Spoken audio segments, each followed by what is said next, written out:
Sementara itu, 161 mahasiswa Fakultas Hukum Universitas Warmadewa mengikuti kegiatan pembekalan dan pelepasan peserta kuliah kerja lapangan periode ke-17 tahun 2017. KKL yang berlangsung dari 31 Juli hingga 31 Agustus 2017 mendatang dilakukan di berbagai instansi hukum pemerintahan maupun swasta yang ada di Bali. ...161 mahasiswa peserta KKL periode ke-17 tahun 2017 resmi dilepas Dekan Fakultas Hukum Universitas Warmadewa, Nyoman Putu Budiarta. Program KKL ini merupakan mata kuliah wajib yang dilaksanakan di luar kampus. Nyoman Putu Budiarta mengatakan, dalam kegiatan ini mahasiswa dibagi menjadi sejumlah kelompok dan setiap kelompok terdiri atas 10-15 orang mahasiswa yang akan ditempatkan di berbagai instansi hukum pemerintah maupun swasta di Bali. KKL di Fakultas Hukum ini merupakan intrakurikuler wajib yang saya katakan tadi. Ini sebetulnya merupakan mata kuliah pembulat studi yang holistik dan strategis. Pembulat studi itu artinya bahwa siapapun yang mau kuliah atau tamat sarjana hukum itu harus ada mata kuliah ini yang diambil untuk menjadi sarjana hukum sebelum diuji skripsinya atau tugas akhir.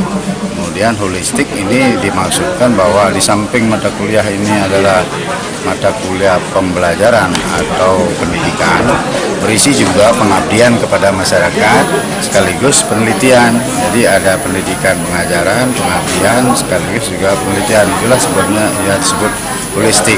Strategisnya itu mata kuliah ini adalah bahwa ketika mahasiswa nanti di institusi hukum yang ditugaskan, itu mereka mampu menggali isu-isu hukum yang aktual, lalu kemudian itu diangkat menjadi tulisan sebagai laporan KKL-nya. KKL ini merupakan bagian dari program Tridharma Perguruan Tinggi yang bertujuan memberi dan menambah pengalaman mahasiswa. Terlebih lagi, mahasiswa KKL ditempatkan di instansi yang memerlukan tenaga hukum. Oleh karena itu, program ini diharapkan mampu memberikan pengalaman berharga bagi mahasiswa, karena mahasiswa dapat terjun langsung dalam dunia hukum yang sebenarnya.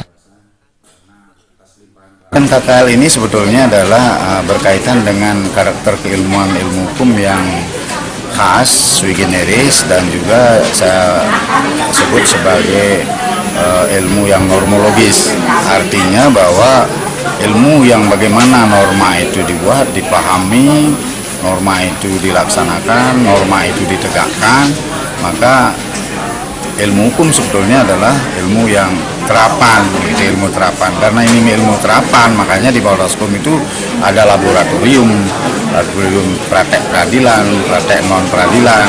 Nah, sekarang mengejawantahkan ilmu yang di bangku kuliah inilah, maka mereka dituntut kompetensinya seperti apa di institusi hukum, terutama stakeholder yang memang terkait langsung dengan masalah-masalah hukum. KKL yang berlangsung dari 31 Juli hingga 31 Agustus 2017 mendatang. Dalam pelaksanaan tugas KKL, mahasiswa akan dipantau dan dibimbing oleh tim dosen lapangan dengan waktu yang akan ditentukan selama minggu-minggu kegiatan berlangsung. Darta Bali.